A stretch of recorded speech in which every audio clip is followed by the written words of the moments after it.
চোখ বড় বড় হলো। হঠাৎ আমার কথা শেষ হওয়ার আগেই তিনি আমার ঘাড়ে লাফিয়ে পড়লেন বাঘের মতো এবং সঙ্গে সঙ্গে কবজশুদ্ধ হাতখানা চেপে ধরে জিনিসখানা ছিনিয়ে নেওয়ার চেষ্টা করলেন। তাতে ব্যর্থ হয়ে তিনি দু হাতে আমার গলা চেপে ধরলেন পাগলের মতো। আমি এর জন্য সম্পূর্ণ প্রস্তুত ছিলাম, বরং জানকী বাবুই আমার জুজুৎসু 2.5 ইঞ্চির ছুটের জন্য তৈরি ছিলেন না। তিনি হাতের মাপের অন্তত 3 হাত দূরে ছিটকে পড়ে হাঁপাতে লাগলেন। আমি হেসে বললাম, নমস্কার, আমি তুহিন, আর আমার সাথে আপনারা শুনছেন স্টোরি ম্যানিয়া ক্লাব, যেখানে খুন, রহস্য, ভয় যখন মিলেমিশে একাকার, তখন সেখানে প্রয়োজন রহস্যভেদের। এমনই এক দুর্ভেদ্য ঘটনার সুরাহা করতে এসেছে সুশীল। ইতিপূর্বে মিশমিদের কবজের প্রথম পর্বে আমরা দেখেছি শ্রীগোপালের বাবার আকস্মিক মৃত্যু হয়। সেটা দেখতে যতটা স্বাভাবিক, তার থেকে বেশি অস্বাভাবিক তার মৃত্যুর ধরন। এরপর সেই রহস্য উদ্ঘাটনের দায়িত্ব নেয় সুশীল। একে একে সন্দেহ গিয়ে পড়ে ননী ঘোষ, মহিম শ্যাকরা, এছাড়াও আরও অনেকজনের উপর। কিন্তু এদিকে শ্রীগোপাল তার নির্বুদ্ধিতায় সবাইকে নানান গোপন কথা বলে বেড়াচ্ছে। সেটা জানতে পেরে সুশীল শ্রীগোপালের বাড়ির উদ্দেশ্যে যাত্রা শুরু করে। যাত্রাপথে সে দেখতে পায় এক অবয়ব টর্চ হাতে সাদা চাদর মুড়ি দিয়ে কি যেন খুঁজছে। সুশীলের পায়ের শব্দে সে নিঃশব্দে উঠে দাঁড়ালো। তারপর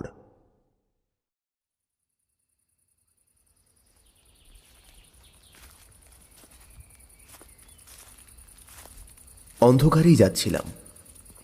হঠাৎ একটা সাদা মতো কিছু দূর থেকে দেখেই থমকে দাঁড়িয়ে গেলাম। জিনিসটা নড়ছে চড়ছে আবার। অন্ধকারের জন্য ভয় বুকের রক্ত যেন হিম হয়ে গেল। এই বনের পরে গাঙ্গুলি মশাইয়ের বাড়ি, তবে কি গাঙ্গুলি মশাইয়ের ভূত? হঠাৎ একটা টর্চ জ্বলে উঠল। সঙ্গে সঙ্গে কে যেন কড়া গলায় বললে, কে ওখানে? আমিও তো তাই জিজ্ঞেস করতেই যাচ্ছিলাম, কে আপনি? আমার সামনে সোজা হয়ে দাঁড়িয়ে পড়ল একটা মনুষ্য মূর্তি এবং টর্চের আলো আঁধার কেটে গেলেই দেখলাম ডিটেকটিভ জানকী বাবু। বিস্ময় সুরে বললাম, আপনি কি করছিলেন অন্ধকারে বনের মধ্যে? জানকী বাবু অপ্রতিভ সুরে বললেন, আমি ও বুঝেছি বুঝেছি, কিছু মনে করবেন না, হঠাৎই এখানে এসে পড়েছিলাম আর কি। না না, কিছু না। তাড়াতাড়ি পাশ কাটিয়ে চলে এলাম। ভদ্রলোক শুধু অপ্রতিভ নয়, যেন হঠাৎ ভীত ও ত্রস্ত হয়ে পড়েছেন। কি মুশকিল! এইসব পাড়া গাঁয়ে শহরের মতো বাথরুমের বন্দোবস্ত না থাকলে সত্যিই অনেকের বড় অসুবিধে হয়। জানকী বড়ুয়া এই প্রাইভেট ডিটেকটিভকে এই অন্ধকারে গাঙ্গুলি মশাইয়ের ভূত বলে মনে হয়েছিল ভেবে আমার খুব হাসি পেল। ভদ্রলোককে কি বিপন্নই না করে তুলেছিলাম। সেদিন সন্ধ্যার পর শ্রীগোপালের বাড়ি বসে চা খাচ্ছি। এমন সময় জানকীবাবু আমার পাশে এসে বসলেন। তাকেও চা দেওয়া হলো। জানকীবাবু দেখলাম বেশ মজলিশি লোক। চা খেতে খেতে তিনি নানান মজার গল্প বলতে লাগলেন। তিনি আমায় বললেন, আমি তো মশাই গাঁয়ের জামাই, আজ 14 বছর বিয়ে করেছি। কাকে না চিনি বলুন গ্রামে? সকলেই আমার আত্মীয়। আমি বললাম, আপনি এখানে প্রায় যাতায়াত করেন, তাহলে তো আত্মীয় হবেই। আমার স্ত্রী মারা গিয়েছে আজ বছর 3। তারপর আমি প্রায়ই আসি না। তবে শাশুড়ি ঠাকুরুন বৃদ্ধ হয়ে পড়েছেন, আমায় আসার জন্য চিঠি লেখেন, না এসে পারিনে। তা ছেলে পুলে কি আপনার? একটি ছেলে হয়েছিল, মারা গিয়েছে, এখন আর কিছুই নেই। ও। হঠাৎ জানকীবাবু আমার মুখের দিকে চেয়ে আমায় জিজ্ঞেস করলেন, আচ্ছা, গাঙ্গুলি মশাইয়ের খুন সম্বন্ধে পুলিশ কোনো সূত্র পেয়েছে বলে আপনার মনে হয়? কেন বলুন তো? আমার বিশেষ কৌতূহল এ সম্বন্ধে। গাঙ্গুলি মশাই আমার শ্বশুরের সমান ছিলেন, বড় স্নেহ করতেন আমায়। তার খুনের ব্যাপারে একটা কিনারা না হওয়া পর্যন্ত আমার মনে ঠিক শান্তি নেই। আমার মনে কোনো অহংকার নেই মশাই। আমি এ খুনের কিনারা করি বা আপনি করুন বা পুলিশই করুক, আমার পক্ষে সব সমান। যার দ্বারা হোক কাজ হলেই হলো। নাম আমি চাই না। নাম কে চাই বলুন, আমিও চাই না। তবে আসুন না, আমরা মিলেমিশে কাজ করি। পুলিশকেও বলুন। পুলিশ তো খুব রাজি, তারা তো এতে আরও বেশি খুশি হবে। বেশ, তবে কাল থেকে? হ্যাঁ করুন, আমার কোনো আপত্তি নেই। আচ্ছা, প্রথম কথা, আপনি কোনো কিছু সূত্র পেয়েছেন কি না আমায় বলুন। আমি যা পেয়েছি আপনাকে বলি। না, আমি এখানে এখন বলবো না, পরে কখনো আপনাকে জানাবো। ননী ঘোষের ব্যাপারটা আপনি কি মনে করেন? সেদিন তো আপনাকে বলেইছি, ওকে আমার একটু সন্দেহ হয়। আপনি ওকে সন্দেহ করেন? নিশ্চয়ই করি। তা আপনি ওর বিরুদ্ধে কোনো প্রমাণ পেয়েছেন? সেই গহনা ব্যাপারটাই তো ওর বিরুদ্ধে একটা মস্ত প্রমাণ, মস্ত বড় প্রমাণ। হ্যাঁ, তা আমারও মনে হয়েছে, কিন্তু ওর মধ্যে গোলমেলও যথেষ্ট। মহিন শ্যাকরাকে দিয়ে তো? আমি মহিনকে সন্দেহ করি নে। কেন বলুন তো? মহিন তো খাতা লিখত না গাঙ্গুলি মশায়ের। ভেবে দেখুন কথাটা। সেসব আমিও ভেবেছি, কিন্তু তাতেও জিনিসটা পরিষ্কার হয় না। চলুন না, দুজনে একবার ননির কাছে যাই। তার কাছে আমি গিয়েছিলাম, তাতে কোনো ফল হয়নি। হিসেবের খাতাখানা কোথায়? পুলিশের জিম্মায়। আপনি ভালো করে দেখেছেন খাতাখানা? আমি দেখেছি বলেই তো ননিকে জড়াতে পারি না ভালো করে। কেন? শুধু ননির হাতে লেখা নয়, আরও অনেকের হাতে লেখা আছে তাতে। কার কার?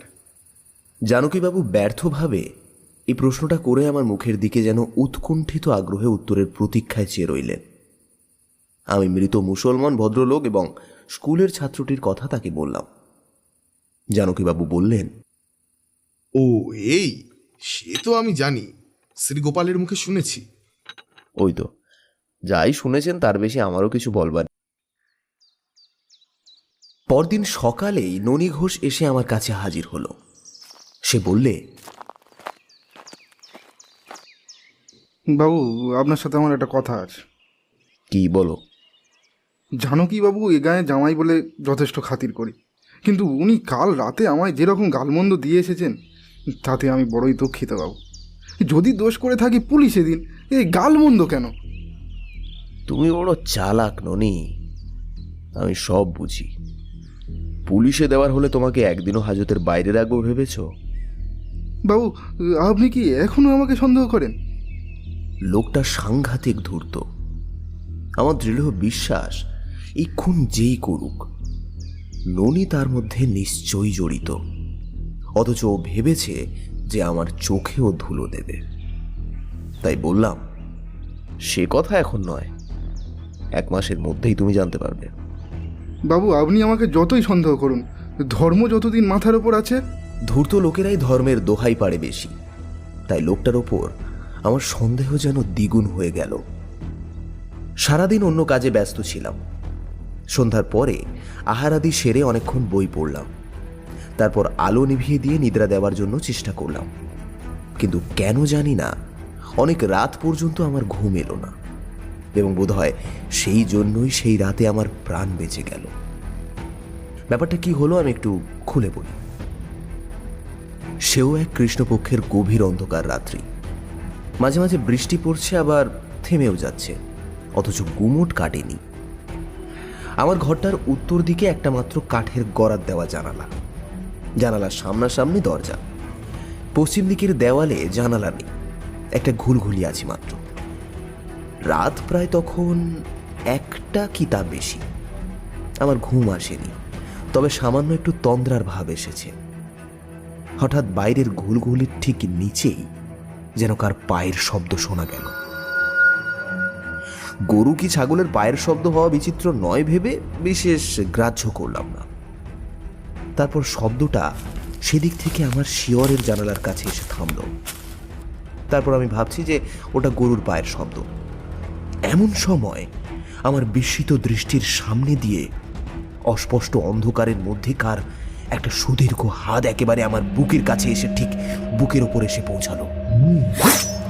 হাতে ধারালো একখানা সোজা ছোরা, অন্ধকারে যেন ঝকঝক করছে।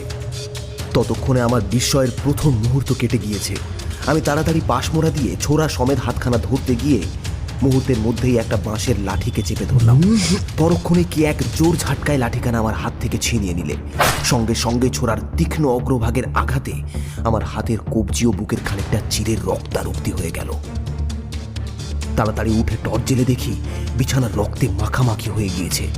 তক্ষুনি ন্যাকড়া ছিঁড়ে হাতে জলপট্টি বেঁধে লণ্ঠন জ্বালালাম। লাঠির অগ্রভাগে তীক্ষ্ণাস্ত্র ছোড়া বাঁধা ছিল। আমার বুক লক্ষ্য করে ঠিক কুড়ুলের কোপের ধরনে লাঠি উঁচিয়ে কোপ মারলেই ছোড়া পিঠের ওপর দিয়ে ছুঁড়ে বেরোতো। তারপর বাঁধন আলগা করে ছোড়াখানা আমার বিছানার পাশে কিংবা আমার উপর ফেলে রাখলেই আমি যে আত্মহত্যা করেছি একথা বিশেষজ্ঞ ভিন্ন অন্য লোককে ভুল করে বোঝানো চলত। আমি নিরস্ত্র ছিলাম না। মিস্টার সোমের ছাত্র আমি। আমার বালিশের তলায় ছনলের অটোমেটিক ওয়েবলি সবসময় লুকোনো থাকে। সেটা হাতে করে তক্ষুনি বাইরে এসে টর্চ জেলে ঘরের সর্বত্র খুঁজলাম। জানালার কাছে জুতো শুদ্ধ টাটকা পায়ের দাগ। ভালো করে টর্চ ফেলে দেখলাম, কি জুতো? রবার সোল নাকি চামড়া? অন্ধকারে ভালো বোঝা গেল না। এক্ষুনি এই জুতোর সোলের একটা ছাঁচ নেওয়া খুব দরকার, কিন্তু তার কোনো উপকরণ দুর্ভাগ্যবশত আমার কাছে নেই। আমার মনে কেমন যেন ভয় করতে লাগলো। আকাশের দিকে চাইলাম। কৃষ্ণপক্ষের ঘোর মেঘান্নকার রজনী। এমনই এক রাত্রে ঠিক গত কৃষ্ণপক্ষেই গাঙ্গুলি মশাই খুন হয়েছিলেন। আমি শ্রীগোপালের বাড়ি গিয়ে শ্রীগোপালকে ডাকলাম। শ্রীগোপাল, শ্রীগোপাল, ওঠো ওঠো ওঠো ওঠো। শ্রীগোপাল জড়িত কণ্ঠে উত্তর দিলে, কে? বাইরে এসো, বাইরে এসো, আলো নিয়ে এসো, সব বলছি। শ্রীগোপাল একটা কেরোসিনের টেমি জ্বালিয়ে চোখ মুছতে মুছতে বিস্মিত সুরে বার হয়ে এসে বললে, কে? ও, আপনি?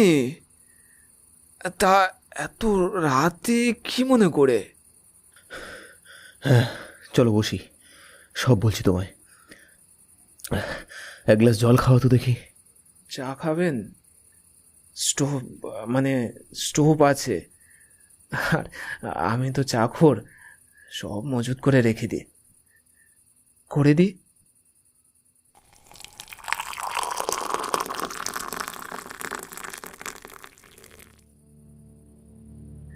চা খেয়ে আমি আর বসতে পারছি না। ঘুমে যেন চোখ ঢুলে আসছে। শ্রীগোপাল বললে, বলছিলাম কি, বাকি রাতটুকু না হয় আমার এখানে শুয়েই কাটিয়ে দেবেন খন? ব্যাপার সব শুনে শ্রীগোপাল বললে,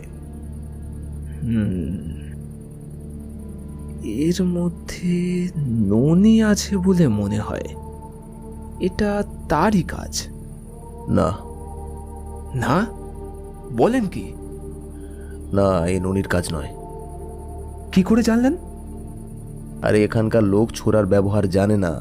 বাংলাদেশের পাড়াগায় ছোড়ার ব্যবহার নেই। তবে এ কাজ যে করেছে সে বাংলার বাইরে থাকে। তুমি কাউকে রাতের কথা যেন বলো না। আপনাকে খুন করতে আসার উদ্দেশ্য? উদ্দেশ্য আবার কি? আমি দোষী খুঁজে বার করার জন্য পুলিশকে সাহায্য করছি কি না, এছাড়া আর অন্য কি উদ্দেশ্য থাকতে পারে? ভোর হলো। আমিও উঠে আমার ঘরে চলে গেলাম। জানালার বাইরে সেই পায়ের দাগ তেমনই রয়েছে। রবার সোলের জুতো যে সেটা বেশ বোঝা যাচ্ছে। ক নম্বরের জুতো তাও জানা গেল। বিকেলে আমি ভাবলাম একবার মামার বাড়ি যাব। এই গায়ে ভালো ডাক্তার নেই। মামার বাড়ি গিয়ে আমার ক্ষতস্থানটা দেখিয়ে কিছু ওষুধ নিয়ে আসব। তাই ঘরের মধ্যে গিয়ে জামা পরতে যাব, এমন সময় আমার মনে হলো যে আমার ঘরের মধ্যে কে যেন ঢুকেছিল। কিছুই থাকে না আমার ঘরে। একটা ছোট্ট চামড়ার সুটকেস, তাতে খান কতক জামা কাপড়। কে যেন ঘরের মধ্যে ঢুকে সুটকেসটা মেঝেতে ফেলে তার মধ্যে হাতড়ে কি যেন খুঁজেছে। জামা কাপড় বা মানি ব্যাগে গোটা 2 টাকা ছিল, কিন্তু সেগুলো সে ছোঁয়নি। বালিশটার তলা, এমনকি তোষকটার তলা পর্যন্ত সে খুঁজেছে। আমি প্রথমটা ভাবলাম যে এটা কোনো ছিচকে চোরের কাজ হবে, কিন্তু চোর টাকা নেয়নি। তবে কি সে রিভলভার চুরি করতে এসেছিল? তবে সেটা আমার পকেটেই থাকে, তাই সে উদ্দেশ্য থাকা বিচিত্র নয়। জানকীবাবুকে ডেকে সব কথা বললাম। জানকীবাবু শুনে বললেন, চলুন জায়গাটা একবার গিয়ে দেখে আসি। ঘরে ঢুকে আমরা সব দিক ভালো করে খুঁজে দেখলাম, সব ঠিকই আছে। জানকীবাবু আমার চেয়েও ভালো করে খুঁজলেন, তিনিও কিছু বুঝতে পারলেন না। বললাম, দেখলেন তো? টাকা কড়ি কিছু যায়নি? কিচ্ছু না। আর কোনো জিনিস আপনার ঘরে ছিল? কি জিনিস? অন্য কোনো দরকারি মানে মূল্যবান? এখানে মূল্যবান জিনিস কি থাকবে? তাই তো। হঠাৎ আমার একটা কথা মনে পড়ল, মিশমিদের সেই কবজ আর দাঁতন কাঠির টুকরোটার কথা। আমি এই ঘরে কাল পর্যন্ত সে দুটো রেখেছিলাম, কিন্তু কাল কি মনে হতে আমি শ্রীগোপালের বাড়ি যাওয়ার সময় সে দুটো পকেটে নিই, এবং এখনো পর্যন্ত সে দুটো আমার পকেটেই আছে। কিন্তু কথাটা জানকীবাবুকে বলি বলি করেও আর বলা হলো না। জানকীবাবু যাওয়ার সময় বললেন, ননির উপর আপনার সন্দেহ হয়? খানিকটা। একবার ওকে ডাকিয়ে দেখি। না না, এখন নয়, আমি মামার বাড়ি যাই, তারপর ওকে ডেকে জিজ্ঞেস করবেন। কিছুক্ষণ পরেই আমি জানকীবাবুর কাছ থেকে বিদায় নিয়ে মামার বাড়ি চলে গেলাম। আমার মামার বাড়ির পাশে সুরেশ ডাক্তারের বাড়ি। সে আমার সমবয়সী, গ্রামেই প্র্যাকটিস করে। মোটামুটি যা রোজগার করে তাতে তার নিজের চলে যায়। ওর কাছে ক্ষতস্থান ধুয়ে ব্যান্ডেজ করে আবার শ্রীগোপালের গ্রামেই ফিরলাম। জানকীবাবুর সঙ্গে পথে দেখা। তিনি বোধহয় বেড়াতে বেরিয়েছেন। আমায় দেখে তিনি বললেন, আজই ফিরলেন? তার কথার উত্তর দিতে গিয়ে হঠাৎ আমার মনে পড়ল, মিশমিদের কবচখানা আমার পকেটেই আছে এখনো। সামনে রাত আসছে আবার, ও জিনিসটা সঙ্গে এনে ভালো করিনি, মামার বাড়ি রেখে আসা উচিত ছিল বোধহয়। জানকীবাবুর পরামর্শটা একবার নিলে কেমন হয়, এই জিনিসটা দেখিয়ে।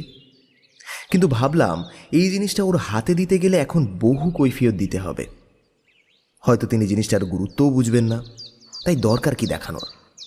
জানকীবাবুর শ্বশুর বাড়ি শ্রীগোপালের বাড়ির পাশেই। ওর বৃদ্ধা শাশুড়ি দেখি বাইরের রোয়াকে বসেই মালা জপ করছেন, তাই তাকে ভাবলাম কিছু জিজ্ঞেস করা যাক। তাই তার কাছে গিয়ে বসলাম। বুড়ি বললেন, এসো দাদা, বসো। ভালো আছেন দিদিমা? আমাদের আবার ভালো মন্দ, তোমরা ভালো থাকলেই আমাদের ভালো। আপনি বুঝি একাই থাকেন? আর কে থাকবে বলো, আছেই বা কে? এক মেয়ে ছিল, মারা গিয়েছে সে। তবে তো আপনার বড় কষ্ট দিদিমা। কি করব দাদা, অদেষ্টে দুঃখ থাকলে কেউ কি ঠেকাতে পারে? আমি একটু অন্যমনস্ক হয়ে গিয়েছিলাম। বুড়ির সামনের দেওয়ালের ছিটে বেড়ায় একটা অদ্ভুত জিনিস রয়েছে। জিনিসটা হচ্ছে খুব বড় একটা পাতার টোকা। পাতাগুলো শুকনো তামাক পাতার মতো ঈষৎ লালচে। পাতার বোনা ওরকম টোকা বাংলাদেশের পাড়াগাঁয়ে কখনো দেখিনি। তাই জিজ্ঞেস করলাম, আচ্ছা দিদিমা, ওই জিনিসটা কি, এখানে তৈরি হয়? বৃদ্ধা বললেন, ওটা এদেশের নয় দাদা। ও, তবে কোথায় পেয়েছিলেন ওটা? আমার জামাই এনে দিয়েছিল। আপনার জামাই মানে জানকীবাবু?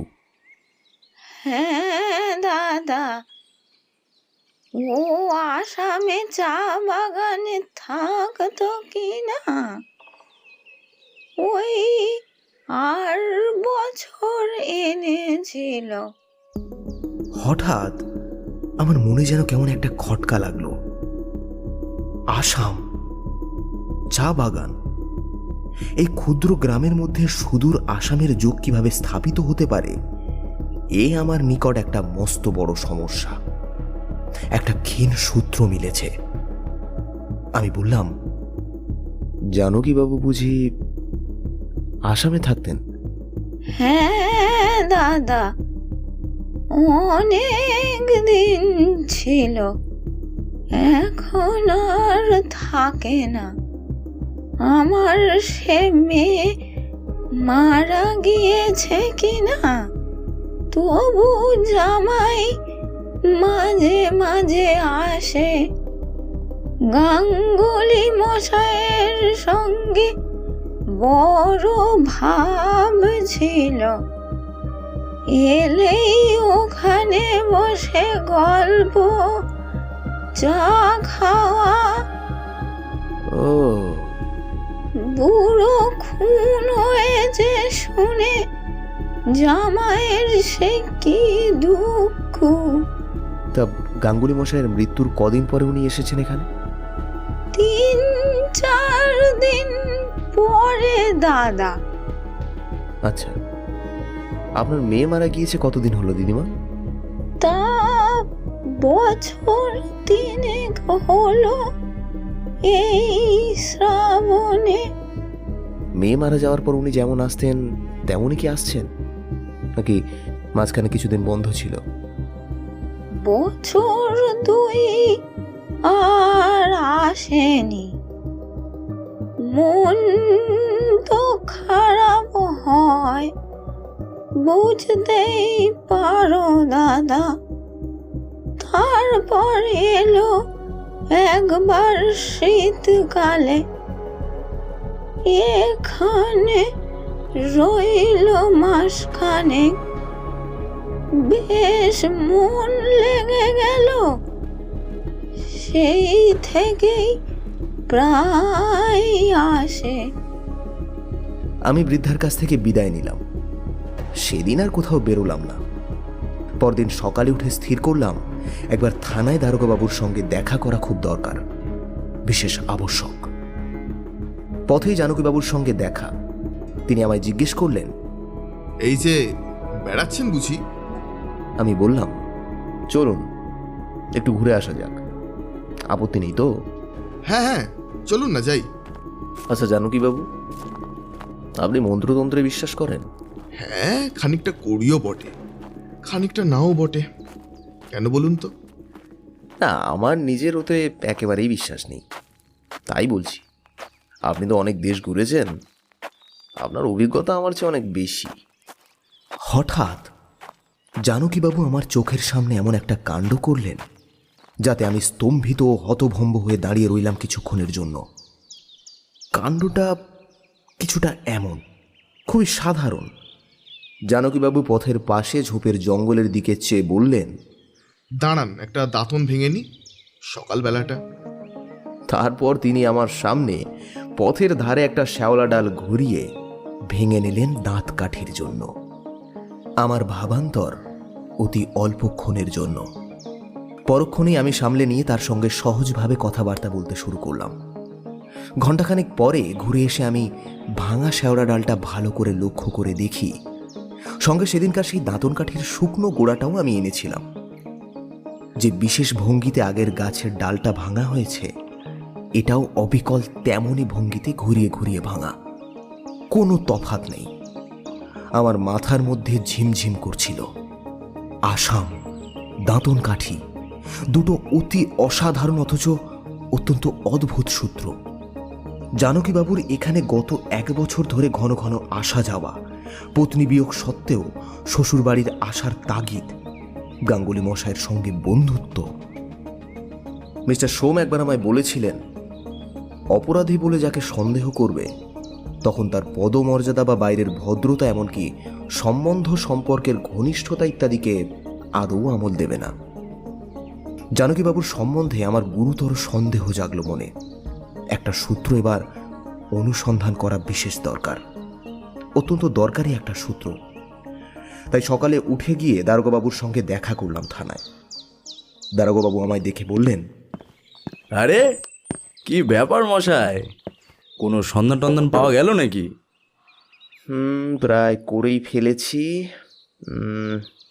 আচ্ছা, এখন যে খাতার পাতাটা আপনার কাছে আছে, সেইখানটা আমার একবার দরকার। ব্যাপারটা কি শুনি? আহা, এখন কিছু বলছি নে, হাতের লেখা মেলানোর ব্যাপার আছে একটা, আপনি দিন। কি রকম? গাঙ্গুলি মশাইয়ের খাতা লিখত যে কজন, তাদের সবার হাতের লেখা আমি জানি, কেবল একটা হাতের লেখার অভাব ছিল, তাই না? আরে ওটা তো আমি আপনাকে বললাম। মশাই কি যে বলেন না আপনি। এখন সেই লোককে হতে পারে তার একটা আন্দাজ করে ফেলেছি মাত্র। তার হাতের লেখার সঙ্গে এখন এই পাতার লেখাটা মিলে। তা মশাই, বলি কি, লোকটার বর্তমান হাতের লেখাটা কি পাওয়ার সুবিধে হবে? জোগাড় করার চেষ্টা করেছি, যদি মেলে সন্দেহক্রমে তাকে পুলিশের হাতে তুলে দেব। হ্যাঁ হ্যাঁ, আমাকে বলবেন। হ্যাঁ ঠিক আছে, আমি গিয়ে গ্রেফতার করে আনবো। ওই আর কি, ওয়ারেন্ট বের করতে যতটুকু সময় লাগে আর কি। বাকিটুকু কিন্তু সব আপনাদেরই হাতে। সেসব ভাববেন না মশাই, যদি আপনার প্রমাণের জোর থাকে তাহলে বাকিটা আমি বুঝে নেব। বাদবাকি কাজ আমি করে নিচ্ছি, আপনার কোনো চিন্তা নেই। এই কাজ আমি 17 বছর ধরে করছি, বুঝলেন মশাই। আমি গ্রামে ফিরে একদিনও চুপ করে বসে রইলাম না। এসব ব্যাপারে দেরি করতে নেই, করলেই ঠকতে হয়। জানকীবাবুর শাশুড়ির সঙ্গে আবার দেখা করলাম। শুনলাম জানকীবাবু মাছ ধরতে গিয়েছেন কোথাকার পুকুরে। আর মাত্র 2 দিন তিনি এখানে আছেন। এই 2 দিনের মধ্যেই সব বন্দোবস্ত করে ফেলতে হবে আমায়। আমি বললাম, দিদিমা, জানকীবাবু আপনাকে কিছু টাকা পাঠান শুনেছি।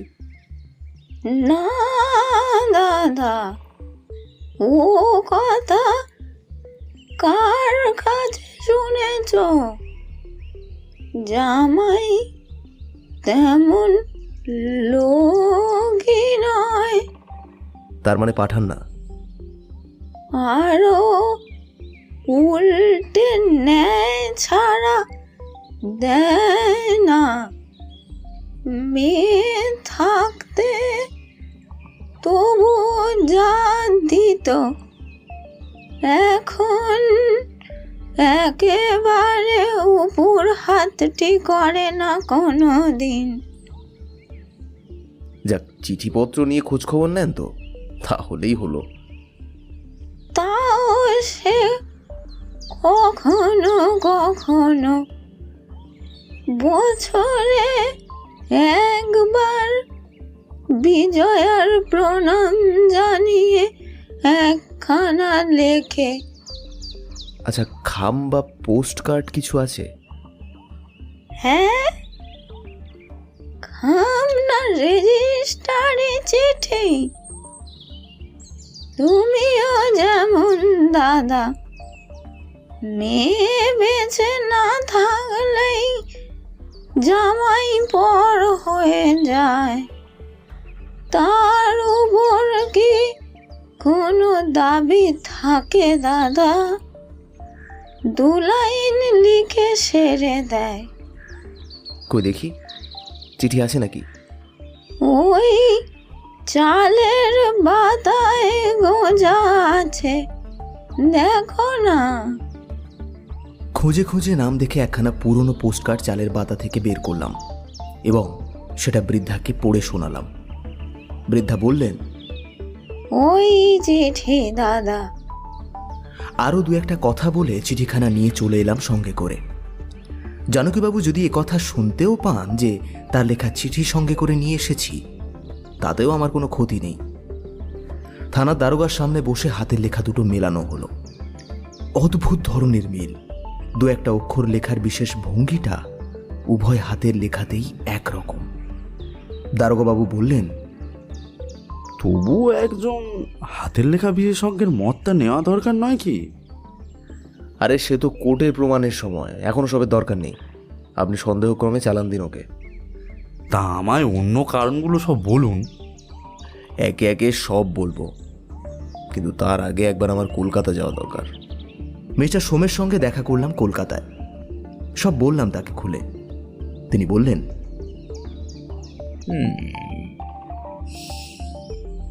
একটা কথা বলি, তোমাদের সাক্ষী সাবুত প্রমাণ সূত্রাদির চেয়েও একটা বড় জিনিস আছে, এটা সূত্র ধরে অপরাধী বের করতে বড় সাহায্য করে। অন্তত আমায় তো অনেকবারই যথেষ্ট সাহায্য করেছে। সেটা হলো অঙ্কশাস্ত্র। অঙ্ক মানে চান্সের আঁখ কষে বোঝা যায় যে একজন লোক যে আসামে থাকে বলবে, অথচ দাঁতন করবে, অথচ তার হাতের লেখার সঙ্গে যাকে সন্দেহ করা হচ্ছে তার হাতের লেখার হুবহু মিল থাকবে। এই ধরনের ব্যাপার হয়তো 3000-এর মধ্যে একটা ঘটে। এক্ষেত্রে যে সেরকম ঘটেছে এমন মনে করবার কোনো কারণ নেই। সুতরাং ধরে নিতে হবে ও সেই লোকই।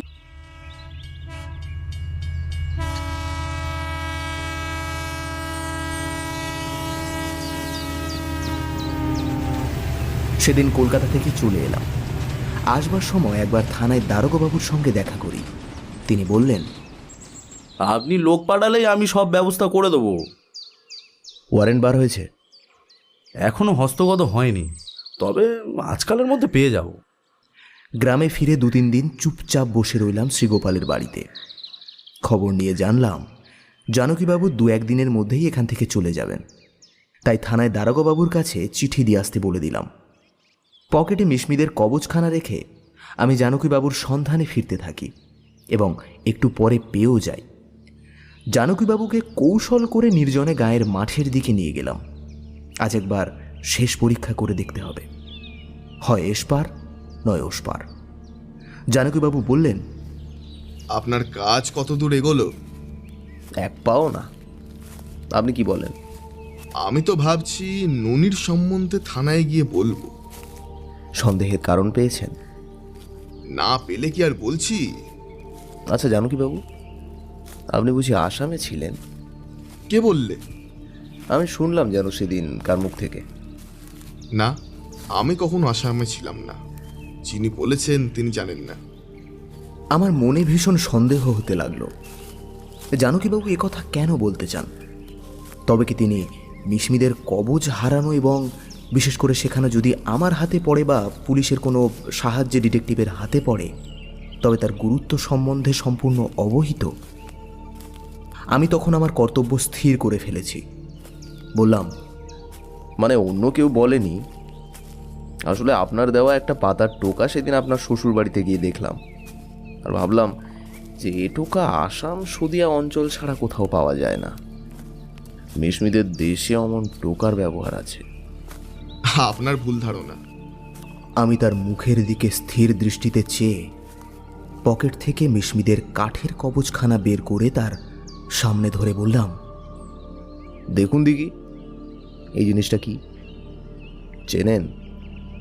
যে রাত্রে গাঙ্গুলি মশাই খুন হন সেই রাত্রে তার বাড়ির পেছনে এটা আমি কুড়িয়ে পাই। আসামের মিশমি জাতিদের মধ্যে এই ধরনের কাঠের কবজ পাওয়া যায়, তাই না? আমার খবরের সঙ্গে সঙ্গে জানকীবাবুর মুখ সাদা ফ্যাকাশে হয়ে গেল, কিন্তু অত্যন্ত অল্পকালের জন্য। পর মুহূর্তেই ভীষণ ক্রোধ তার নাকে ফুলে উঠল, চোখ বড় বড় হলো। হঠাৎ আমার কথা শেষ হওয়ার আগেই তিনি আমার ঘাড়ে লাফিয়ে পড়লেন বাঘের মতো এবং সঙ্গে সঙ্গে কবজ শুদ্ধ হাতখানা চেপে ধরে জিনিসখানা ছিনিয়ে নেওয়ার চেষ্টা করলেন। তাতে ব্যর্থ হয়ে তিনি 2 হাতে আমার গলা চেপে ধরলেন পাগলের মতো। আমি এর জন্য সম্পূর্ণ প্রস্তুত ছিলাম, বরং জানকীবাবুই আমার জুজুৎসু 2.5 পিঁচির ছুটের জন্য তৈরি ছিলেন না। তিনি হাতের মাপের অন্তত 3 হাত দূরে ছিটকে পড়ে হাঁপাতে লাগলেন। আমি হেসে বললাম,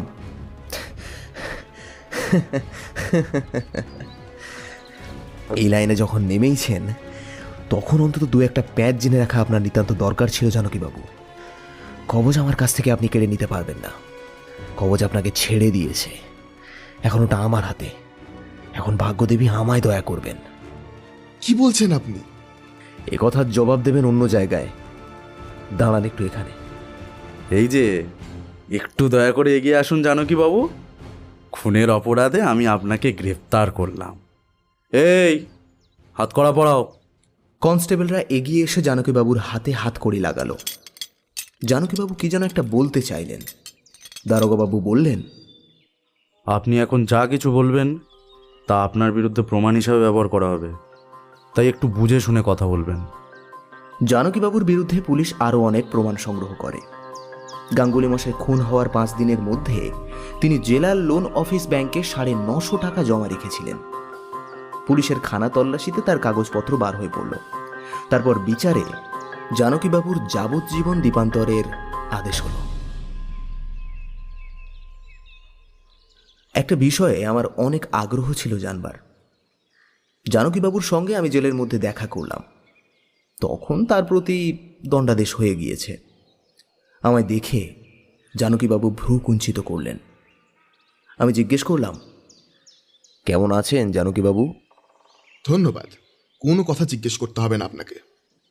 একটু বেশি রাগ করেছেন বলে মনে হচ্ছে, কিন্তু আমায় যে আমার কর্তব্য পালন করতে হয়েছে বুঝতেই পারছেন আশা করি। থাক, ওতেই হবে। দেখুন জানকীবাবু, মনের অগোচর পাপ নেই। আপনি খুব ভালোভাবেই জানেন আপনি কত দুর্হীন কাজ করেছেন।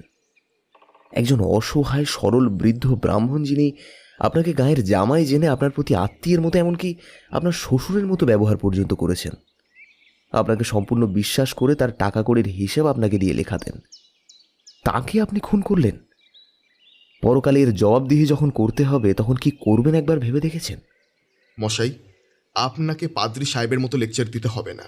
আপনি যদি এখনই এখান থেকে না যান, আমি ওয়ার্ডারকে ডেকে আপনাকে তাড়িয়ে দেব। বিরক্ত করবেন না। লোকটা সত্যিই অত্যন্ত কঠোর প্রকৃতির। নররক্তে হাত কলুষিত করেছে, অথচ এখনো মনে অনুতাপের অঙ্কুর পর্যন্ত জাগেনি ওর। আমি বললাম, আপনি সংসারে একা, ছেলেপুলে স্ত্রী কেউই নেই, তারা সবাই স্বর্গে গিয়েছেন, কিন্তু আপনার এই কাজ তারা স্বর্গ থেকে দেখবেন না ভেবেছেন? তাদের কোনো জবাব দিতে পারবেন আপনি? জানকীবাবু চুপ করে রইলেন। এবার আমি ভাবলাম যে ওষুধ হয়তো ধরেছে। আগের কথাটা আরও স্পষ্টভাবে বললাম। জানি না আজ জানকীবাবুর হৃদয়ের নিভৃত কোণে তার পরলোকগত স্ত্রী পুত্রের জন্য এতটুকু স্নেহপ্রীতি জাগ্রত আছে কিনা, কিন্তু আমার যতদূর সাধ্য তার মনের সেই দিনটাকে আঘাত দেওয়ার চেষ্টা করলাম। বহুদিনের মূর্ছে পড়া হৃদয়ের দূর যদি এতটুকুও খোলে। বললাম, ভেবে দেখুন জানকীবাবু, আপনার কাছে কত পবিত্র স্মৃতির আধার হওয়া উচিত ছিল এই গ্রাম। সেই গ্রামে বসে আপনি নরহত্যা করলেন। এ যে কত পাপের কাজ তা আপনি যদি আজও বুঝতেন। তবুও অনুতাপের আগুনে হৃদয় শুদ্ধ হয়ে যেতে পারে। অনুতাপে মানুষকে নিষ্পাপও করে। মহাপুরুষেরা বলেছেন। এবার আপনি বিশ্বাস করুন বা নাই করুন, তাতে মহাপুরুষের বাণী তো আর মিথ্যে হয়ে যাবে না। জানকীবাবু আমার দিকে অদ্ভুত দৃষ্টিতে চেয়ে বললেন, মশাই, আপনি কি কাজ করেন? এই কি আপনার পেশা? খারাপ পেশা যে নয় তা নিশ্চয়ই স্বীকার করবেন আপনি। খারাপ আর কি? দোষীকে প্রায়শ্চিত্ত করার সুযোগ করে দিই, যাতে তার পরকালে ভালো হয়। আচ্ছা, আপনি মনে প্রাণে বিশ্বাস করেন? নিশ্চয়ই করি। তবে শুনুন বলি, বসুন। বেশ, বলুন। আমার দ্বারাই এই কাজ হয়েছে। অর্থাৎ গাঙ্গুলি মশাইকে আপনি? ও কথা আর বলবেন না। বেশ, কেন করলেন? সে অনেক কথা, আমার উপায় ছিল না। কেন? আমি ব্যবসা করতুম, শুনেছেন তো? ব্যবসা ফেল পড়ে, কপর্দক শূন্য হয়ে পড়েছিলাম। চারিদিকের দেনা, লোভ সামলাতে পারলাম না। দেখুন, আপনার সান্ত্বনা আপনার কাছেই, কিন্তু এটা লাগোসই কোনো কৈফিয়ত হলো না। আমি তা জানি, দুর্বল মন আমাদের, কিন্তু আপনাকে একটা কথা জিজ্ঞেস করতে বড় ইচ্ছে হয়। আপনি স্বচ্ছন্দে বলুন। আপনি ওই কবজখানা পেয়েছিলেন যেদিন, সেদিন আপনি বুঝতে পেরেছিলেন ওখানে কি? না। কবে পারলেন? আমার শিক্ষাগুরু মিস্টার সোমের কাছেই কবজের বিষয় সব জেনেছিলাম। আচ্ছা, আপনাকে একটা কথা জিজ্ঞেস করব। বলুন। আপনি কেন আবার এই গ্রামে এসেছিলেন, মানে খুনের পরে? আপনি নিশ্চয়ই তা বুঝেছেন। আন্দাজ করেছি। কবজখানা হারিয়ে গিয়েছিল খুনের রাত্রেই, সেখানেই খুঁজতে এসেছিলেন, তাই তো? ঠিক তাই। তো সেদিন গাঙ্গুলি মশাইয়ের বাড়ির পেছনে জঙ্গলে অন্ধকারে ওটা খুঁজছিলেন কেন? দিন মানে তো খুঁজতে পারতেন। দিনের শুরুতে খুঁজতে শুরু করেছিলাম, রাত হয়ে পড়ল। তা আপনি ওখানেই যে হারিয়েছিলেন তা জানলেন কি করে? ওটা সম্পূর্ণ আন্দাজি ব্যাপার। কোন জায়গায় যখন খুঁজে পেলাম না, তখন মনে পড়ল ওই জঙ্গলে দাঁতন ভেঙেছিলাম, তখন পকেট থেকে পড়ে যেতে পারে, তাই। আমি ওর মুখে একটা ভয়ের চিহ্ন পরিস্ফুট হতে দেখলাম। বললাম, সব কথা খুলে বলুন, আমি এখনও আপনার সব কথা শুনিনি, তবে আপনার মুখ দেখে তা বুঝতে পারছি। জানকীবাবু ফিসফিস করে কথা বলতে লাগলেন, যেন তার গোপনীয় কথা শুনবার জন্য জেলের সেই ক্ষুদ্র কামরার মধ্যে কেউ লুকিয়ে ওত পেতে বসে রয়েছে। তার এ ভাব পরিবর্তনে আমি একটু আশ্চর্য হয়ে গেলাম। ভয়ে দুঃখে লোকটার মন খারাপ হয়ে গেল নাকি? আমায় বললেন, ওখানে এখন কোথায়? এক্সিবিটর হিসেবে কোর্টে জমা দিয়েছি। তারপর কে নিয়ে নেবে? আপনার সম্পত্তি, আপনার ওয়ারিশান কোর্টে দরখাস্ত করলেই। না, আমিও চাই নে। আমার ওয়ারিশান কেউ নেই, ও আমি চাই নে। ওই সর্বনেশে কবচই আমাকে আজ এই অবস্থায় এনেছে। আপনি জানেন না ও কি? এই পর্যন্ত বলেই তিনি চুপ করে গেলেন, যেন অনেকখানি বেশি তিনি বলে ফেলেছেন। যা বলবার ইচ্ছে ছিল তার চেয়েও বেশি, তাই আর তিনি কিছু বলতে চান না বা ইচ্ছে করেন না। আমি বললাম, আপনি যদি না নিতে চান আমি কি কাছে রাখতে পারি? আমার দিকে অবিশ্বাসের দৃষ্টিতে চেয়ে জানকীবাবু বললেন, আপনি সাহস করেন? এর মধ্যে আবার সাহস করবার কি আছে? আমায় দেবেন। আপনি আমায় পুলিশে ধরিয়ে দিয়েছেন। আপনি আমার শত্রু, তবুও এখন ভেবে দেখছি আপনি আমার প্রাপের প্রায়শ্চিত্তের ব্যবস্থাও করে দিয়েছেন। আপনার উপর আমার কোনো রাগ নেই। আমি আপনাকে বন্ধুর মতো পরামর্শ দিচ্ছি, ও কবজ আপনি কাছে রাখতে যাবেন না। কেন? সে অনেক কথা, সংক্ষেপে বললাম, ও জিনিসটা দূরে রেখে চলবেন। আমি যে জন্যে আজ জানকীবাবুর কাছে এসেছিলাম সে উদ্দেশ্য আমার সফল হতে চলেছে। আমি এসেছিলাম আজ ওরই মুখ থেকে কবজের ইতিহাস কিছু শুনব বলে। আমার ওভাবে কথা পাড়বার মূলে এই একটাই উদ্দেশ্য ছিল। অনুনয়নের সুরে কোনো কথা বলে জানকীবাবুর কাছে কাজ আদায় করা যাবে না, এ আমি আগেই বুঝেছিলাম। সুতরাং আমি তাচ্ছিল্যের সুরে বললাম, আমার কোনো কুসংস্কার নেই জানবেন। জানকীবাবু খোঁচা খেয়ে উদ্দীপ্ত হয়ে বললেন, কুসংস্কার কাকে বলেন আপনি? আপনার মতো ওসব মন্ত্রতন্ত্র কবজে বিশ্বাস, ওর নাম যদি কুসংস্কার না হয় তবে কুসংস্কার আর কাকে বলে আমি জানি না। জানকীবাবু ক্রোধের সুরে বললেন, আপনি হয়তো ভালো ডিটেকটিভ হতে পারেন, কিন্তু দুনিয়ার সব জিনিস তা বলে আপনি জানবেন? আমি পূর্বের মতোই আবার তাচ্ছিল্যের সুরে বললাম, আমার শিক্ষাগুরু একজন আছেন, তার বাড়িতেও ওরকম একখানা কবজ আছে। কে তিনি? মিস্টার সোম, একজন বিখ্যাত প্রাইভেট ডিটেকটিভ। যিনি হন, আমার তা জানবার দরকার নেই। একটা কথা আপনাকে বলি, যদি আপনি তার মঙ্গলকাঙ্ক্ষী হন তবে অবিলম্বে তাকে বলবেন সেখানে গঙ্গার জলে ভাসিয়ে দিতে। কতদিন থেকে তার সঙ্গে সেখানে আছে জানেন? তা জানি নে, তবে অল্প দিনও নয়, এ ধরুন 2-3 বছর হবে। আর আমার সঙ্গে কবজ আছে 7 বছর। কিন্তু থাকে। বলেই জানকীবাবু চুপ করলেন। তিনি যেন আর মুখ খুলবেন না এমন একটা ভাব দেখালেন। আমি বললাম, বলুন, কি যেন একটা বলতে চাইছিলেন? অন্য কিছু নয়, ও কবজখানা আপনি আপনার গুরুকে টান মেরে ভাসিয়ে দিতে বলবেন, আর এখানেও আপনি কাছে রাখবেন না।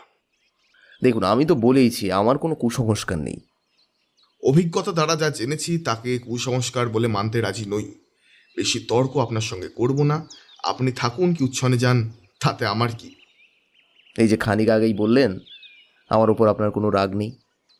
ছিল না, কিন্তু আপনার নির্বুদ্ধিতা আর দেমাগ দেখে রাগ হয়ে পড়েছে। দেমাগ আর দেখলেন কোথায়? আপনি তো কোনো কারণই দেখাননি, শুধু বলে যাচ্ছেন কবজ ফেলে দাও।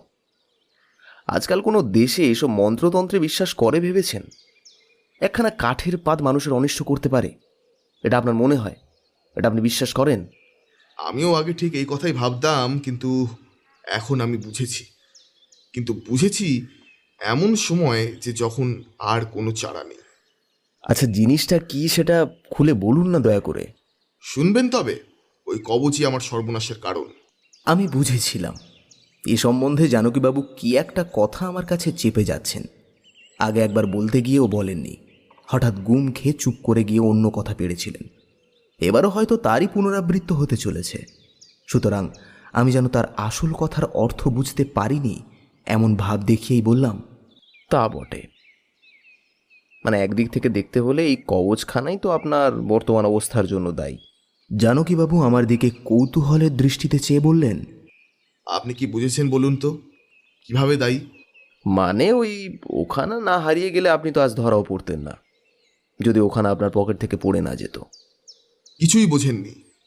তাই এছাড়া আর কি বোঝবার আছে? আজ যে আমি একজন খুনি তাও জানবেন ওই সর্বনেশে কবচের জন্য। কবচ যদি আমার কাছে না থাকতো তবে আজ আমি একজন মার্চেন্ট হতে পারে। ব্যবসাতে লোকসান দিয়েছিলাম, কিন্তু ব্যবসা করতে গেলে লাভ লোকসান কার না হয়। আমার বুকে সাহস ছিল, লোকসান আমি লাভে দাঁড় করিয়ে দিতে পারতাম, কিন্তু ওই কবচ তা আমায় কখনো করতে দেয়নি।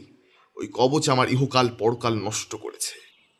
জানকীবাবুর মুখের দিকে চেয়ে বুঝলাম গল্প বলবার আসন্ন নেশায় তিনি উত্তেজিত হয়ে উঠেছেন। সুতরাং চুপ করে জিজ্ঞাসু দৃষ্টিতে তার মুখের দিকে চেয়ে রইলাম। জানকীবাবু বললেন, আজ প্রায় 25 বছর আমি সদিয়া অঞ্চলে ব্যবসা করেছি। পরশুরামপুর তীর্থের নাম শুনেছেন? খুব। ঘন জঙ্গলের পাশে ওই তীর্থটা পড়ে। ওখান থেকে আরো 70 মাইল দূরে ভীষণ দুর্গম বনের মধ্যে আমি জঙ্গল ইজারা নিয়ে পাটের ব্যবসা শুরু করি। ওখানে তফলমিড়ি, মিশমি এইসব নামের পার্বত্য জাতির বাস। একদিন একটা বনের মধ্যে কুলিদের নিয়ে ঢুকেছি। জায়গাটার একদিকে ঝর্ণা, একদিকে উঁচু পাহাড়, তার গায়ে ঘন বাঁশবন। ওদিকে প্রায় সব পাহাড়েই বাঁশবন অত্যন্ত বেশি। কখনো গিয়েছেন ওদিকে? আমি বললাম, না, তবে খাসিয়া পাহাড়ে এমন বাঁশবন দেখেছি, ওই শিলং যাওয়ার পথে। আচ্ছা, এখানে জানকীবাবুর গল্পটা আমি আমার নিজের ধরনেই বলি। সেই পাহাড়ি বাঁশবনে বন কাটবার জন্য ঢুকে তারা দেখলেন এক জায়গায় এক বড় শাল গাছের নিচে আমাদের দেশের বৃক্ষের মতো লম্বা ধরনের কাঠের খোদাই এক বিকট মূর্তির দেবতা বিগ্রহ। কুলিরা বলেছিল যে মিশমি জাতিদের অপদেবতার মূর্তি এটা, ওদিকে যেন আমরা না যাই। জানকীবাবুর সঙ্গে ছিল ক্যামেরা, তার শখ হলো মূর্তিটার ফটো তিনি নেবেন। কুলিরা বারণ করলে জানকীবাবু তাদের কথায় কর্ণপাত না করে ক্যামেরাটা টেপায়ের ওপর দাঁড় করালেন। এমন সময় একজন বৃদ্ধ মিশমি এসে তাদের ভাষায় কি যেন একটা বললেন। জানকীবাবুর একজন কুলি সে ভাষা জানত। সে বলল, বাবু, ফটো নিও না, ও বারণ করছে।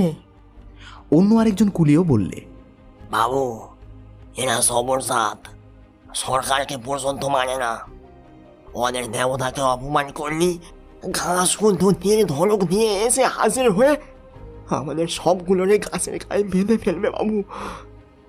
ওরা ওরা দুনিয়ার কারোরই ভয় করে না, কারো তোয়াক্কা করে না। ওদের ওদের দেবতার ফটো খিঁচবার দরকার নেই বাবু, চলে আসুন। জানকীবাবু ক্যামেরা বন্ধ করলেন, কারণ এতগুলো লোকের কথা তিনি ঠেলতে পারলেন না। তারপর নিজের কাজকর্ম সেরে তিনি যখন জঙ্গল থেকে ফিরবেন, তখন তার একবার সেই দেবমূর্তি দেখবার আগ্রহ হল। সন্ধ্যার তখন বেশি দেরি নেই। পাহাড়ি বাঁশবনের নিবিড় ছায়া গহন পথে বন্যজন্তুদের অতর্কিত আক্রমণের ভয় এবং বেনুবন শীর্ষে সূর্যলোক ও পার্বত্য উপত্যকার নিস্তব্ধতা সকলের মনে একটা রহস্যের ভাব এনে দিয়েছে। কুলিদের বারণ সত্ত্বেও তিনি সেখানে গেলেন। সবাই ভীত ও বিস্মিত হয়ে উঠল যখন সেখানে গিয়ে তারা দেখল কোনো এক সময় সেখানে একটা শিশু বলি দেওয়া হয়েছে।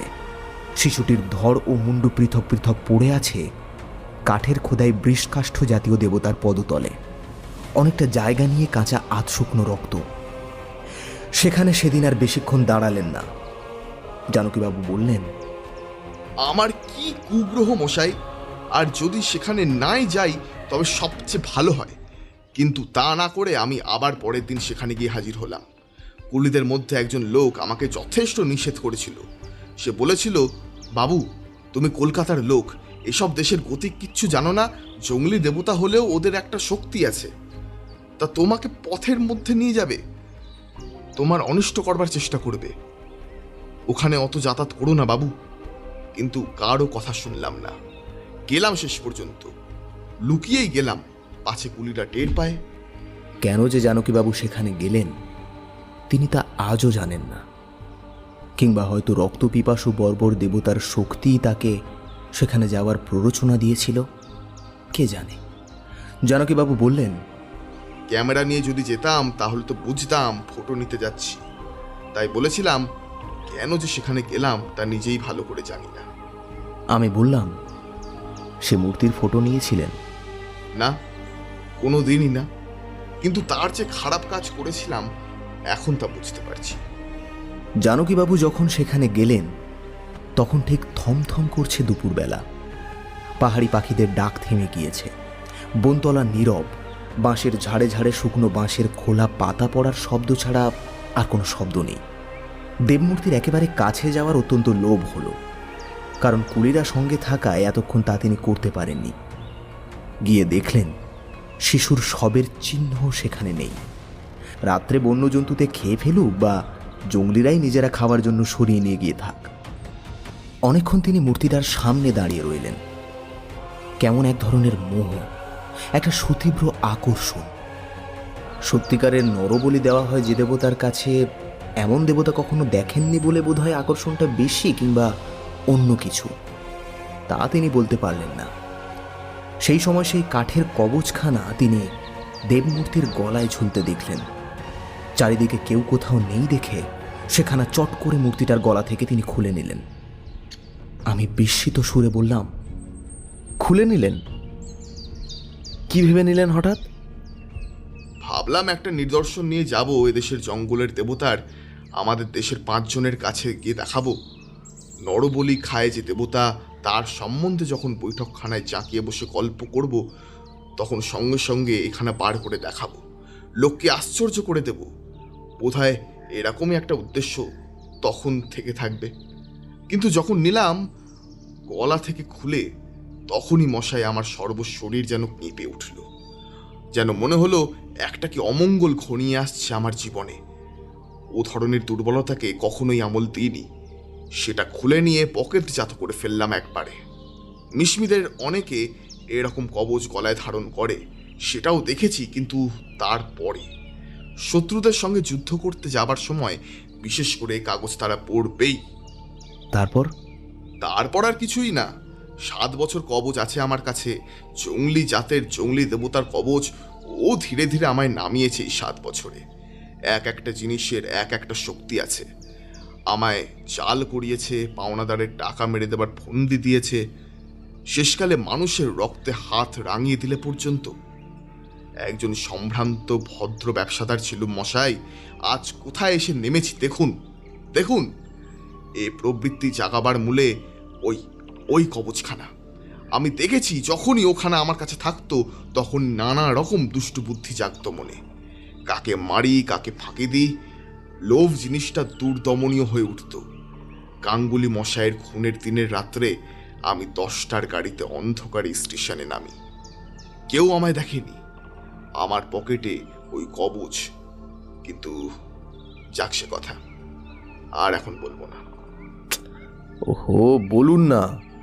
না, আমার ঘাড় থেকে এখন ভূত নেমে গিয়েছে, আর সে ছবি আমি মনে করতে পারবো না। এখন করলে ভয় হয়। নিজের কাজ করেই কবচ সরে পড়লো সেই রাত্রেই। আমার সর্বনাশ করে ওর প্রতিহিংসা পূর্ণ হলো বোধ হয়। কে বলবে বলুন? স্টিমারে আমায় একজন বারণ করেছিল, কিন্তু আসাম থেকে ফিরবার পথে ব্রহ্মপুত্রের ও বড় স্টিমারে একজন বৃদ্ধ আসামি ভদ্রলোককে ওখানে দেখাই। আপনি কোথায় পেলেন? কোথায় পেলেন আপনি? মিরি আর মিশমিদের কবচ।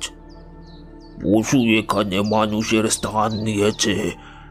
ওরা যখন অপরের গ্রাম আক্রমণ করতে যেত, অপরকে খুন জখম করতে যেত, তখন দেবতার মন্ত্রপুত এই কবচ পড়তো গলায়। আপনি কাছে রাখবেন না, আপনাকে অমঙ্গলের পথে নিয়ে যাবে। তখনও যদি তার কথা শুনি তাহলে কি আজ এমন হয়? তাই আপনাকে আমি বলছি, আমি তো গেলামই, ও কবচ আপনি আপনার কাছে কখনো রাখবেন না। জানকীবাবু চুপ করলেন। যে উদ্দেশ্য নিয়ে এসেছিলাম তা পূর্ণ হয়েছে। জানকীবাবুর মুখে কবচের ইতিহাসটা শুনবার জন্যই আমার আশা, এবং সেটা পূর্ণ হলো।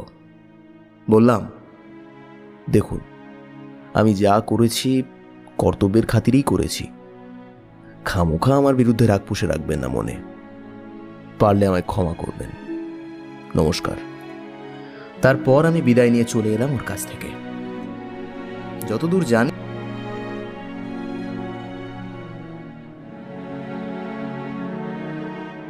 এতক্ষণ শুনছিলেন বিভূতিভূষণ বন্দ্যোপাধ্যায়ের মিশমিদের কবজের অন্তিম পর্ব।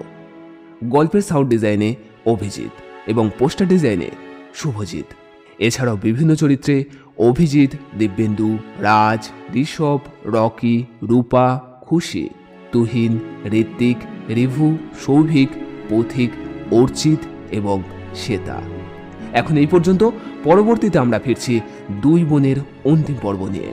ততক্ষণ শুনতে থাকুন, শোনাতে থাকুন আমার প্রিয়, আপনার প্রিয় স্টোরি ম্যানিয়া ক্লাব। সাথে সুস্থ থাকুন, ভীষণ ভালো থাকুন। ধন্যবাদ। শুভরাত্রি।